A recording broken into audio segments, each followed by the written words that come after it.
Natyrisht me kolegët e mi jemi në mbështetje të protestës e cila është pirur nga veteranët e shqiptarëve të Kosovës për shkak të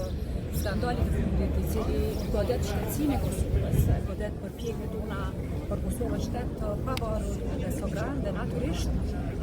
është në vit të njëjtë me narracionin e Harrit, cilën e ka bërë Serbia, që të shpërfaq një narracion të rënd mbi viktimat kriminalitetit dhe genocidin e madh që ka ndodhur në Republikën e Kosovës. Për informatin juaj, ju e dini që ky muaj dhe muajin cilët vijnë në vazhdim janë muaj të protestës ndaj genocidit dhe krimit të rënd që aparati shtetëror dhe kriminalet kanë bërë ndaj popullsisë civile dhe të pafajshme në Kosovë. Prandaj është krejtësisht e pafalshme që të burgosurit cilat janë të shtrajtuar mizorisht në burgun e Dubravës të cilësohen si persona të cilët kanë qenë atje të armatosur, siç u tha në librin e fundit. Prandaj më pakta që ne mund të bëjmë si deputet të Parlamentit të Kosovës dhe përfaqësues Partisë Demokratike të Kosovës është të japim mbështetje përpjekjes sonë që historia të jetë vlera kryesore dhe të mos deformohet me buxhetin e shtetit dhe me buxhetin e taksapaguesve të Republikës Kosovës. Zonja Deliu ka qenë prej kuvendit të financuar, jo një pjesë e kuvendit edhe Partia Demokratike e Kosovës, po edhe jo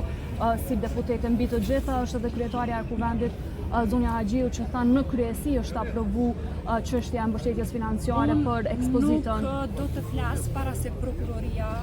e Kosovës të dalë me detaje, sepse di që ka një proces tashmë që është hapur në këtë drejtim. Dhe me sa unë jam informuar, kuvendi është dhënë lajthitje, sepse këtë e kemi pa edhe nga kërkesa që ka për kuvendin e Kosovës, por është krejtësisht po them e pafalshme që institucionet e Republikës së Kosovës të mbështesin projekte të cilat minojnë përpjekjet shekullore për liri dhe pavarësi dhe lëndojnë absolutisht aspiratin tonë shekullore që ta bëjnë Kosovën shtet. Këtë nuk guxon ta bëjnë asnjë institucion i shtetit, natyrisht edhe ata qytetarë të cilët sot lëndojnë mira të rënë e familjet e tyre, e viktimat, është shpërfaqja më brutale, më e egër, më e rënd që ndodh viktimave, të cilët kanë rënë për Kosovën shtet të pavarur dhe sovran. Faleminderit shumë.